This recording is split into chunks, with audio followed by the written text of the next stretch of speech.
PDA से जुड़े सभी नेता आते हैं 2027 के चुनाव की रणनीति बनाने का काम करें। 2027 आगामी चुनाव में आपकी रणनीति क्या है अब? पूरी तरह से समाजवादी पार्टी तैयार है, हमारे राष्ट्रीय अध्यक्ष भी तैयार है। जब भी घोषणा हो जाएगी, जल्द से जल्द प्रत्याशी भी घोषित करने जा रहे हैं। अब पूरी तरह से मन बना लिया, पूरी पीडीए मुट्ठी बांध के एक हो गया है। भारतीय जनता पार्टी सरकार को हटाएगा और उत्तर प्रदेश में पीडीए की सरकार बनाएगा। माननीय अखिलेश यादव को मुख्यमंत्री दोबारा बनाने का काम। सर, एक तरफ दिल्ली में जंतर मंतर पर प्रोटेस्ट चल रहा है कि आरक्षण हटाया जाए, तो आप क्या उस पर रखना? अब फैसला जनता को करना है किसके साथ रहना चाहते हैं, हटाने वालों के साथ कि रखने वालों के साथ रहना चाहते हैं। सर, सकरड़िया में अभी बाढ़ ग्रसित क्षेत्र है जहाँ इस समय गंगा जी का उफान पर आ चुकी हैं और डर का माहौल है। आपका अभी तक कहाँ भ्रमण हो चुका है? अभी हम लोग क्षेत्र में जा रहे हैं। अभी गंगा जी भी खतरे के निशान से नीचे है, लेकिन हम लोगों ने विभागीय अधिकारियों को, जिलाधिकारी, एडीएम को ये बताने का काम कर दिया है कि भाई आप पूरी तरह से सचेत रहिए। जब भी कभी बाढ़ का खतरा आता है तो किसानों को जो वैधानिक सुविधाएं हैं, जो अन्यमन्य सुविधाएं हैं, वो ज़रूर मिले। यदि उसमें कोताही वो करने का काम करेंगे तो समाजवादी पार्टी चुप नहीं बैठेगी। अभी हाल में राज्य मंत्री का दौरा था और उन्होंने मॉडल बाढ़ चौकियों का निरीक्षण किया, लेकिन बाढ़ चौकियाँ दिख नहीं रहे सर। कहीं नहीं, ये सब सरकार की हवाई बातें हैं, कहीं कुछ दिखाई दे रहा है? आप बताओ, हिंदुस्तान में जंतर मंतर पर इतना बड़ा आंदोलन है, यही सरकार तो कही थी ना कि हम 2 करोड़ नौकरी हर साल देंगे। तो यदि होता तो आज पर्चा लिख क्यों होता? तो ये इनके सब चुनावी वादे हैं, हवाई चीज़ें। कुछ इनको ज़मीन पर दिखाई दे रहा हो तो बताओ। कहा 15 लाख खाते में देंगे, मिला? सबका साथ सबका विकास इन्होंने कहा, कहीं दिखाई दे रहा है?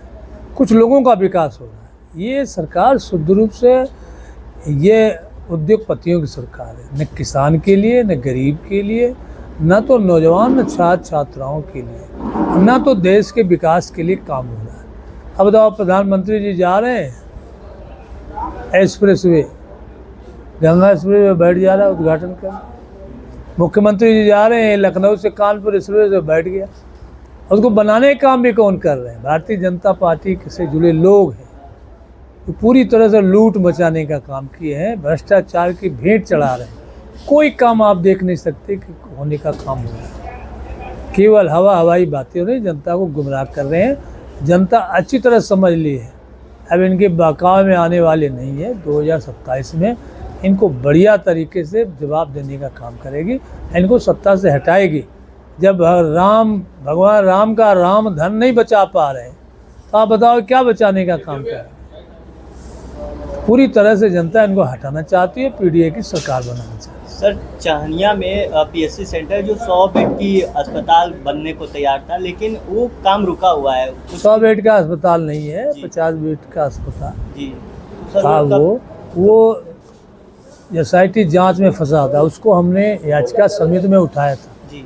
और समिति में विभाग के लोगों ने आश्वासन दे दिया है कि हम इसको बनवाएंगे जी। इसका टेंडर भी हो गया है जी। टेंडर में कुछ वैधानिक चीज़ें हैं जिसका वो अपना समाधान कर रहे हैं। अभी मीटिंग थी हमारी, हम गए थे, उसमें भी सवाल हमने डाल दिया है कि ये उन्होंने वादा किया था कि हम जल्द से जल्द काम शुरू करेंगे, नहीं किया उन्होंने। तो हमको उम्मीद है कि जल्द से अपनी समस्या का समाधान करके वो जो बिल्डिंग है पुरानी, उसको कुछ धन देंगे और वो बन जाएगी। वो सीएससी तो बनाने का काम नहीं कर रही, पीएससी है, लेकिन ये पीएससी के लिए बहुत बड़ा काम करने का काम वो करेगी जिस दिन बन जाएगी। तो मेरा प्रयास है, इसीलिए हमने विधानसभा में उठाया, उसको याचिका समिति में डाला है। हमको उम्मीद है कि हो जाना चाहिए। सर, 2027 में इस बार आपको समाजवादी पार्टी की सत्ता में कितना सीट ला सकती है? अनुमानित क्या है आपके? समाजवादी पार्टी उत्तर प्रदेश में 300 के पार जाने का काम करेगी। इस तरह का बताओ, कोई बचा है? गरीब है, किसान है, नौजवान, महिलाएं हैं, ये पढ़े लिखे छात्र हैं, जेएनजी, जेएनएल, सब तो जो बात समाजवादी पार्टी कर रहे थे, पीडीए ये कर रहा था, इंडिया गठबंधन, वही बात तो सब लड़ रहे हैं। उन्हीं की बात तो हम लोग लड़ रहे हैं। तो उनको भरोसा है कि जब यही सरकार आएगी तो हम लोगों की सुनवाई होगी, हम लोगों को मौका मिलेगा। Samajwadi pension sir Samajwadi party की सरकार बनने पर पुनः बहाल किया जाएगा? पुनः बहाल ही नहीं किया जाएगा। हम लोग तो 500 1000 की बात करते थे, आप सीधे सीधे साल में एक मुश्त 40,000 रुपया महिलाओं को पेंशन देने का काम करें।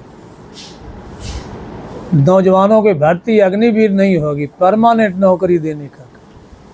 आप निजी क्षेत्रों में भी आरक्षण को पूरी तरह से लागू करने का काम करेंगे और जनगणना कराएंगे, चाहे भारत सरकार कराए न कराए, लेकिन उत्तर प्रदेश सरकार के स्तर पे गणना कराएंगे। सरकार बनने पे जितनी जिसकी संख्या होगी उतनी भागीदारी देने का काम करेंगे।